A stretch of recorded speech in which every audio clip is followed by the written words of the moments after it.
Or can Vigilance pull out the split up against one of the top teams in North America? We know how badly Vigilant need it, so they choose to ban out that Ratatoskr to try and set themselves up. This isn't just an important set for Vigilant. This is also a really important one for Luminosity. That's wanting right. to maintain that top-tier slot in North America means that they've got to close out these sets. And Vigilant, though, they certainly have the potential to bounce back after that game.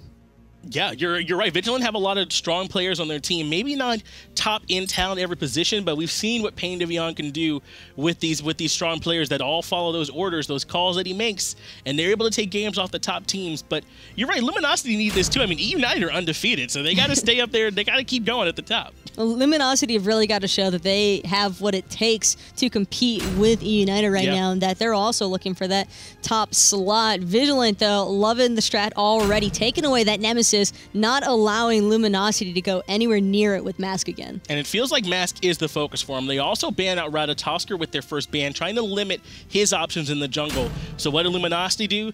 Put Barracuda on Huyi. Let's get him on a hard carry that we know he can play well on, that he just got through playing well on, so they're going to make sure at least that Barracuda's in a good spot. Wouldn't be surprised to see that Osiris going back into Mando Warrior. I don't think that Mando really misplayed on that Osiris at all. I think it was, again, just those unlucky early buff invades, gave Luminosity the initial lead, and then a couple of rotations and teamfights that didn't go the way of Vigilant. It just spelled disaster in the long run, but Baskin, again, if it's not broke, don't fix it. It's Raijin. Got that Raijin.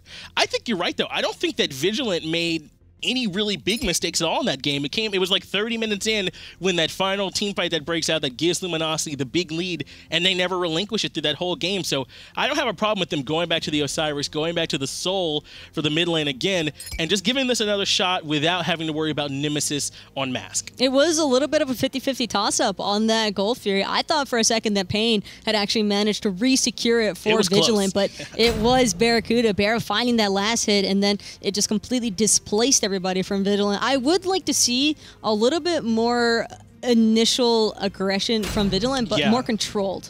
They played a little bit reactionary in that game, I think you say. That's something that we see a lot sometimes when, like, our middle of the pack are up against the top end. They kind of do play a little bit more reactionary. But Jeff Hinla picking up the Fafnir, giving us something a little bit more aggressive than what he had last game. So he'll be able to do a good job with that Dragon. And then a Muzen Cobb, who we've been seeing a lot of, picked by Vigilant.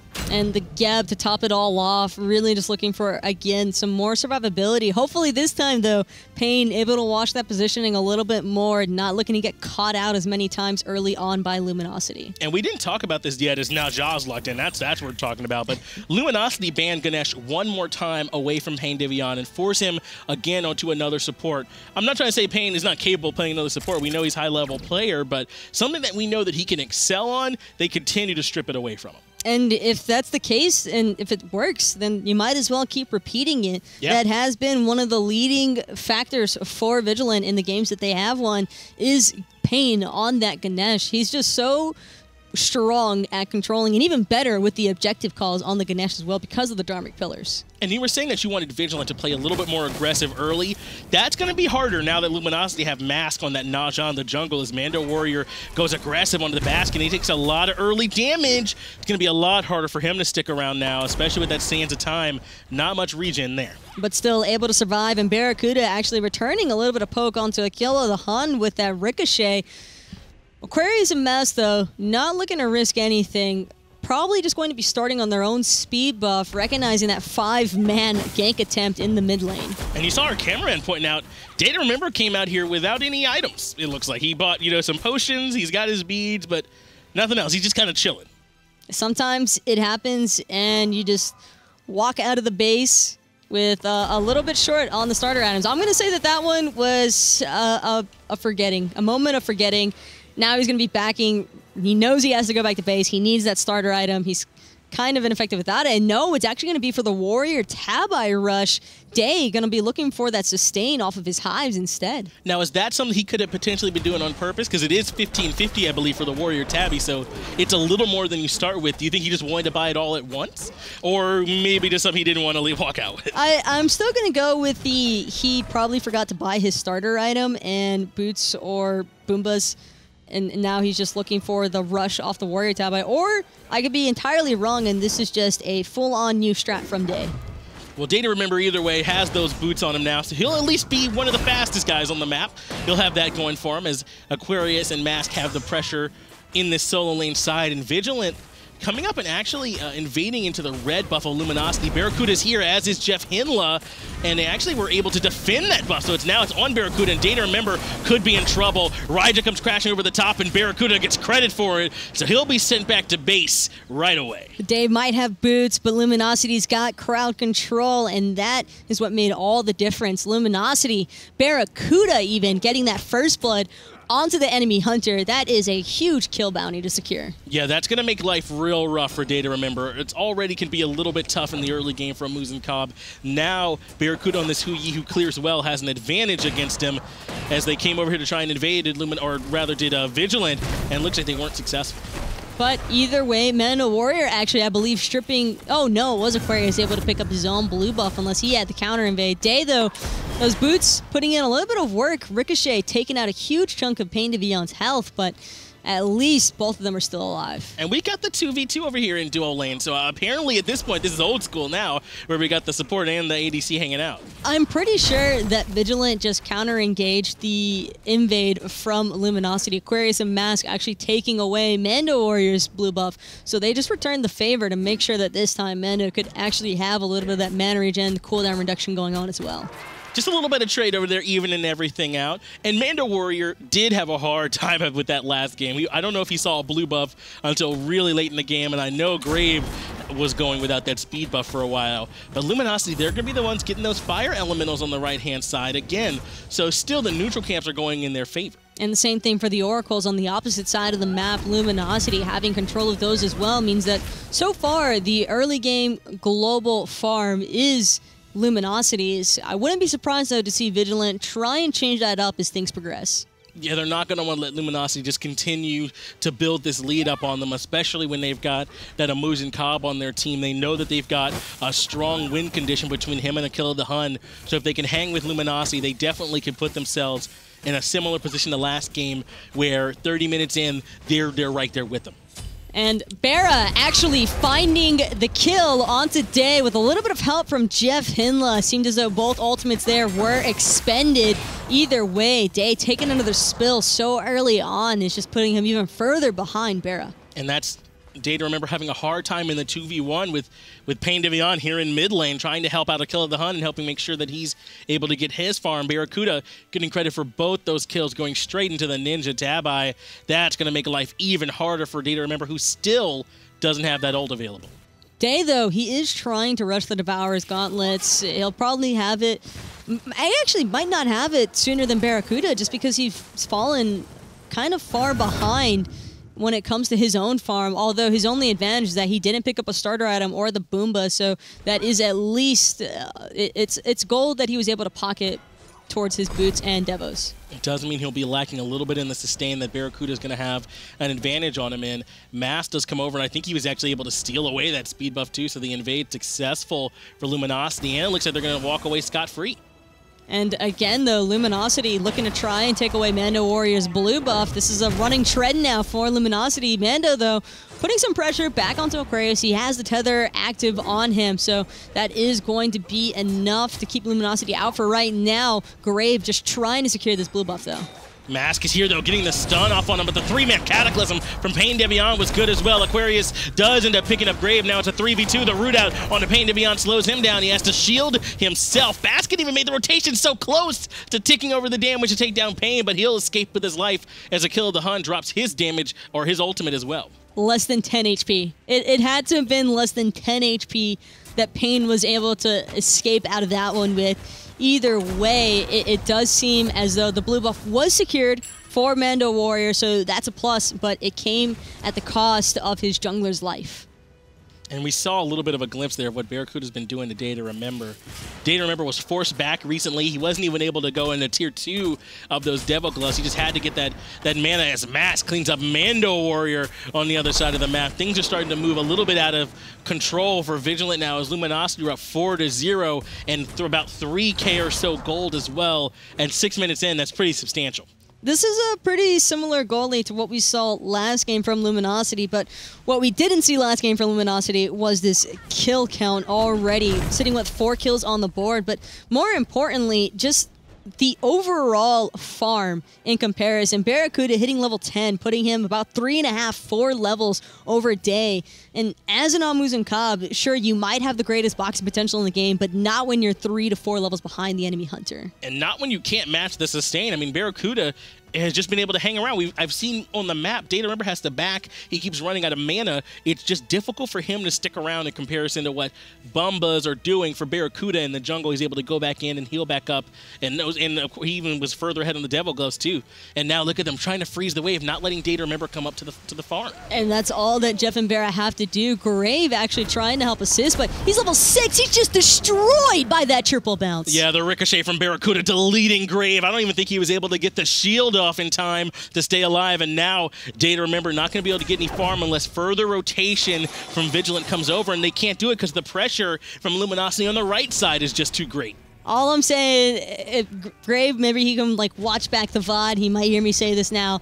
Skeleton does have a support group for players that have been triple bounced by Huyi. Feel free to hit him up on Twitter. Make sure you get in contact with him after that experience battle. That's an ever-growing support group right now, too. These Huyi ricochets have been nuts. Baskin even trying to get a solo onto Akilla the Hun here into the mid lane with the pressure that he has. And once again, Luminosity invading the speed buff of Vigilant. Jeff Hill in the back line, keeping Akilla the Hun away, and Pain to Beyond and Grave have to back up to try to assist. Two-man knockup come out from Aquarius. That sets up Baskin to drop in, and Barracuda was even able to rotate in with those Suns as well. Aquarius cleans up Grave and gets a kill of the Hun. Actually a double kill for Aquarius. That was massive cleanup crew by Aquarius. Great ton in by Baskin off those Taiko drums.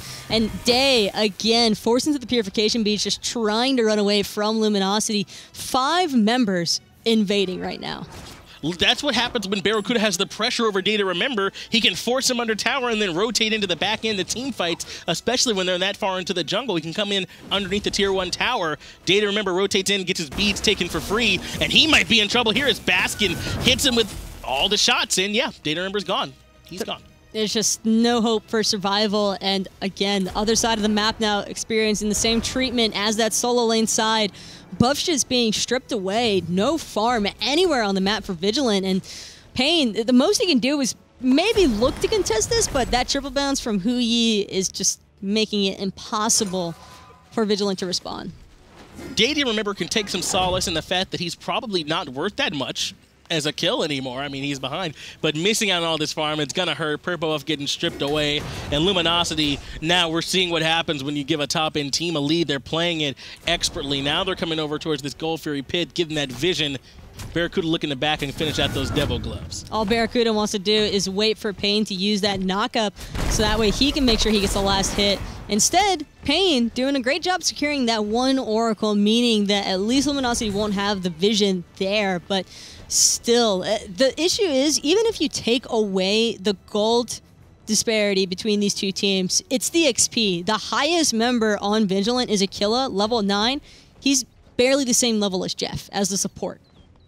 Yeah, and I don't want to take away from that gold lead either. You're right, that's pretty out of control. Even Mask, who's the lowest, is ahead of Pain Devion, who's actually the highest for his team, at least in terms of gold farm. So things are looking rough for Vigilant, but I definitely don't want to say that there's not a way back in for them. It would likely require, though, some mistakes from Luminosity for them to not properly secure a Gold Fury and Vigilant be able to steal that away, or to find someone out of position with multiple members of Vigilant. But they got to get some farm on the Data Remember so he can help out. He's 4 levels behind Barracuda, and then they got to try and rely on Grave and Akilla. The problem is relying on Luminosity to make mistakes that many times in a row to allow Vigilant to come back into this game. I just can't see it happening. This is all a learning experience for Vigilant right now in game number 2, just trying to learn how to deal with playing so far behind. And they're going to have to learn how to deal with watching Luminosity take another Gold Fury. Sprint is popped. Jeff Hinla just a little bit off the mark with that hammer, so Akilla the Hun gets to escape, but the stun on the Pain to Beyond from Mask is good. The Cataclysm comes out to try and keep himself alive, but there's still 3 members of LG. They do clean him up. It takes him a little while. Now Baskin up into the air, slamming down the damage onto Grave, but Grave helps get the return kill onto Baskin, who falls as well. And now Data Remember stunned out, and he has nowhere to go. Up into the air from Mask and bringing him right back down. Ultimate not even necessary, but he's going to use it anyway for the style kill. And Aquila trying to get into that Disapparate form, barely making it in time. Still, he's not safe just yet. Mask going in for the kill, and with Aquarius being full health, more than capable of taking up that tower in the dive. And Mando Warrior just trying to get something back, coming in against several members of Luminosity. He can at least force back Aquarius. Jeff Himla, though, is here to try and stop him. Actually, several members of Luminosity backed, not worried about what Mando Warrior might be able to do. So even though Aquarius is low, he just has to back off. Pain Divion's here to at least keep him alive. But Mando used everything to just try and have a chance at taking out Aquarius. Didn't make a difference at all, though. Bera actually not even having to use his Ricochet to stun out that Geb dash. It's just going to be Jeff with the hammer stun on point. And catches him mid-dash, too, so certainly could have been some setup there. Barracuda just going to farm up this wave. They don't need to take these big fights anymore now that they're the ones who are out in front. Just don't want to give anything back. They're sitting up 12-1 in the kills, up about 6,000 gold, and we're still only 12 minutes into the game. And look, Taco, at that experience difference. 10,500 experience is just have fun with that one. I don't really see a way for Vigilant to have any sort of combat possibilities. Luminosity is just so unreasonably far ahead. It's going to make things really difficult, especially for Data Remember over here in this dual lane. Barracuda just having a little bit of fun with it, dropping the Suns on top of him, trying to see if Baskin can help him clean anything up. They didn't even get the gold for in that last engagement. They ended up doing about a 1 for 3 in terms of just kills on that left-hand side. Now, though, looking like they could look to start it back up with Baskin and Mask all around there. Even Barracuda coming in to help out, too, and it looks like that is the call. Fafnir Coerce helping him out. Baskin goes up into the Tycho drums. Pain Divion with the knockup tries to steal it away, but unable to. It was a solid attempt, but now it's probably going to cost him his life. Barracuda jumping in for the kill. It's going to be Mask, though, taking that secure away from his Hunter, but he's not ready to be done just yet. Actually moving forward, catches a kill of the Hun before he can hit that Disapparate form. Taking a kill of the Hun up into the air, and Baskin was there. Didn't have the Tycho drums to follow up, but it didn't matter. Had plenty of damage. A kill of the Hun going back to base. That's the 14th kill for Luminosity, who are firmly in control. And now T1 Tower going to be falling here. Day trying to get some return damage out onto Mask, but probably going to cost him his life for that one. Grave forcing out the Nemesis ult onto Mask as well, but nobody can catch the Najah. Barracuda making Data Remember pay for his transgressions on that left-hand side of the map. He'll go back to base and sit on top of a 25-second timer. He's 0-5-1. Really having struggles this game, as are Vigilant just as a whole. Luminosity have looked excellent so far in this game, taking that early lead and not giving anything back. And this is what we expected from them. We said they needed 2 points to hang with the United, as Mando Warrior's under a lot of trouble, and it looks like LG are trying to get all 3 of those points. Aquarius, he's hungry for this one, actually using the blink to go on ahead into that tower dive. Mando Warrior forced to pop his sprint, just trying to run away anywhere, really. He just needs to buy time for Pain to respond. Pain does get here. He puts out the shield and keeps him alive. Aquarius forced out everything, though. Aquarius he's got the speed buff, and I'm pretty confident that that's actually... No, it should be mass speed buff now that I look at it, but with the speed buff from Grave due to respond, would not be surprised to see Luminosity venture into Vigilance jungle yet again. They're going to start up this portal demon, too, recognizing that there's really just not a way for Vigilant to fight into it. Jeff Hinla zoning out Pain Divion and Grave, while Barracuda and Mask put in damage onto this portal demon. There's no problem there. I think Mask actually commits the ult, doesn't quite hit anybody with it, so that won't be available for him as Mando Warrior looks to go in onto Aquarius. And Barracuda actually catching Pain Divion with that backside, but the ultimate from Nemesis is going to be enough to stop him. Barra forced to jump over the Fire Giant pit, but the Fire Daddy has been awoken. Pain Divion right on top of it, getting a huge Cataclysm to knock some members up from Luminosity, but Baskin still going to take out his life for it. Baskin cleans up Pain Divion. Feels like it was easily done for him. Now they're going to go right back to that Portal Demon. And again, this is that patience. We start the objective up, force you to come in to contest, and then pick you off when you do. Luminosity, see, they don't even need the Portal Demon, just happy enough to take the lead. Now they're sitting at about 9,000 gold in the lead. This is without really taking that many of the objectives off the map, just kills and out farming them. Mask gets the stop onto a kill. The Hun, who takes a bunch of damage right away. Barracuda ends up getting the credit for it. Data, remember, on the backside tries to rotate in, but he gets deleted by the Hunter for Luminosity as well. Mando Warrior gets rooted by Aquarius. The ultimate comes out to Mesm, and Mando Warrior, the shield from Pain Deviant, just not enough. He gets taken down. They're going to keep going. The train just isn't going to stop from Luminosity. Pain Deviant eventually will fall to Barracuda, and they head back for the Portal Demon. Barra with the unofficial triple kill, and that blink going to be the only reason why Grave was able to survive. This Portal Demon is now completely free for Luminosity, but I think that the same could be said for basically everything on this map in this game. Barracuda sitting at 9-0-6. Aquarius sitting at 4-0-6. Jeff Hinley with the perfect support slash line, 0-0-15. They're really running away with this game. Portal Demon secured, no problem. Baskin trying to just solo Grave, actually getting his ultimate out of him, so that's something Grave won't have available. Just another small win Luminosity can add to the 20-1 wins they've got already. Baskin wasn't even concerned when Grave ulted him. He's jumping in place, kind of just taunting him. That's got to be getting into your head. I don't care how experienced you are as a player. Nobody likes having to deal with that, but it's just the confidence that Luminosity is able to have because of the massive lead that they've made for themselves. And Vigilant now kind of playing maybe even a little bit frustrated, going in situations where it might not have been the best call, but they have to do something to try and get something back. Ultimate comes out from a kill of the Han onto Baskin, but really at this point, it's just kind of tickling him. It's Grave, the one that's in a lot of trouble. Big crit coming out over the top. Mask gets him cleaned up. Baskin gets credit for the kill on the Grave, and up in the air is Mask, and crashing back down with Pain Deviant, who also goes back to base. Only 3 members alive for Vigilant. And a kill of the Hun all by himself in this mid lane. Mando Warrior having back to base. Aquarius has just complete free proxy farm. And Barracuda, I mean, we've seen what's been happening all game in the duo lane. And Barracuda's scoreline speaks for itself. And it looks like Barracuda going with that double lifesteal build again. So I think this is something that Barracuda just likes to build at this point. He did it in the first game when things are even. Now here, when he's tremendously ahead with a 12K gold lead he's sitting on.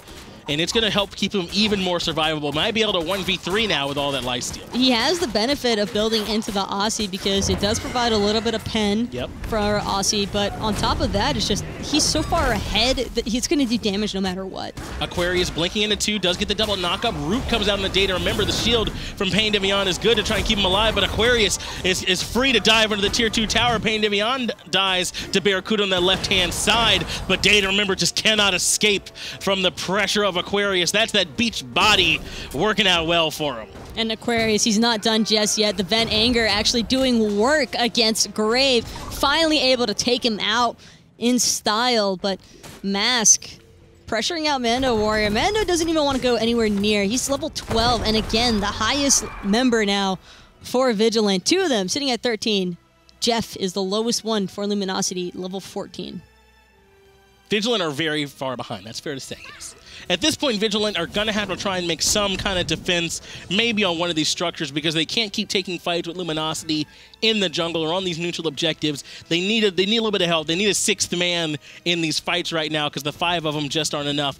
Luminosity 25-1, 19 minutes here into this game, and they're kind of rolling with it right now. I really would not be surprised to see a surrender vote come out from Vigilant. Normally, teams like to try and give themselves the benefit of the doubt to try and fight back into things, but Luminosity has just amassed way too much of a lead. It's practically impossible for Vigilant to fight back into this, and I'm all for hitting that F7, but sometimes you just gotta let a game go, and for Vigilant, this is just going to be such a difficult one to try and hold on to. If it's game 1, throw it away. You know, you got a second try, give it a try, but it's game 2. They got to try and find any points they can, at least give themselves a chance here. But Luminosity, they're not the kind of team that's going to make a mistake, and it would take more than a mistake at this point. Luminosity would need to unplug their keyboards, perhaps maybe throw their mice across the room and set things up as Barracuda starts the Fire Giant. Mando Warrior, though, is looping around the back end of the fight. Basket already very low, but Pain to Beyond gets blown up before he can have any kind of impact on the fight. Aquarius gets Grave on the back end as well, and now Vigilant are losing on both ends of the team fight. It's 4 members versus Mando Warrior and just Aquarius against 3 on the bottom. And that's the problem, is that you have Aquarius, who's able to zone out 3 carries all by himself. Luminosity, again, not looking to stop the onslaught anytime soon. Barracuda actually jumping forward. Vigilant forced into the retreat. It's only a Killahan and Day left to contest, but neither of these carries going anywhere near, and there it is, the surrender vote